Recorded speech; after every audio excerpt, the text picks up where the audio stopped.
La venue du président, bien sûr, c'est un événement pour l'Eure-et-Loir, c'est un événement pour la ville de Bonneval, mais c'est surtout un événement pour les élus ruraux, parce que je vous rappelle que le président reçoit aujourd'hui dans la salle des fêtes tous les élus d'Eure-et-Loir. Donc c'est une volonté très forte du président de venir voir ceux qui sont les animateurs des territoires ruraux. Je crois que c'est vraiment un symbole très très fort de sa part. La ruralité a deux piliers. Le premier, le président de la République va visiter une entreprise.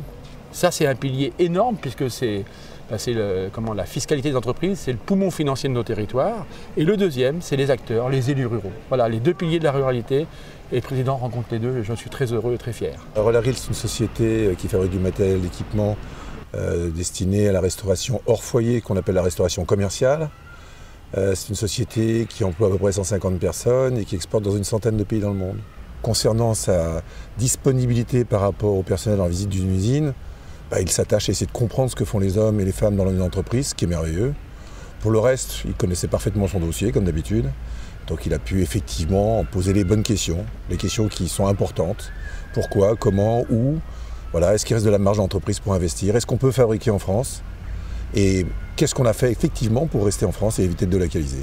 Ce que j'ai beaucoup apprécié, c'est d'avoir impliqué comme ça des élus avec des questions très concrètes.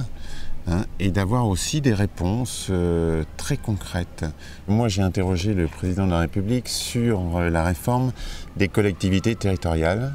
D'abord, je crois à la commune. Dominique Imbaud, vous ne trouverez pas dans ma longue carrière politique un seul mot de ma part pour remettre en cause la carte communale. Pas un seul. Parce que pour moi, les 36 500 communes, ce n'est pas des problèmes, c'est une richesse. Et peu m'importe d'ailleurs que nous ayons autant de communes en France qu'il y en a dans toute l'Europe, c'est la qualité de vie française et c'est l'enracinement de la démocratie française. La réforme que nous faisons protège les communes. Aujourd'hui, les femmes et les hommes qui demeurent dans nos territoires demandent à avoir accès à des services qui sont quasiment équivalents à la population des villes. Donc l'absolue nécessité de s'y adapter et puis de considérer aussi qu'on a des habitants qui viennent chez nous pour y vivre, mais pas forcément pour y travailler. Donc je souhaitais interroger Monsieur le Président de la République sur cette question du soutien des infrastructures qui touchent l'aménagement du territoire au niveau national.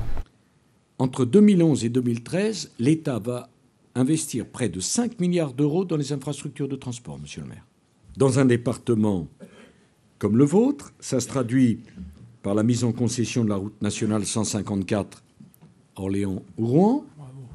Décision attendue depuis 30 ans. Oui, Monsieur le Président. Mais le monde rural, c'est la vie quotidienne. Et le Président, en venant voir les élus, en les écoutant, en les interrogeant, en leur laissant exprimer leurs revendications, nous montre que pour lui, il n'y a pas que le G20 qui compte.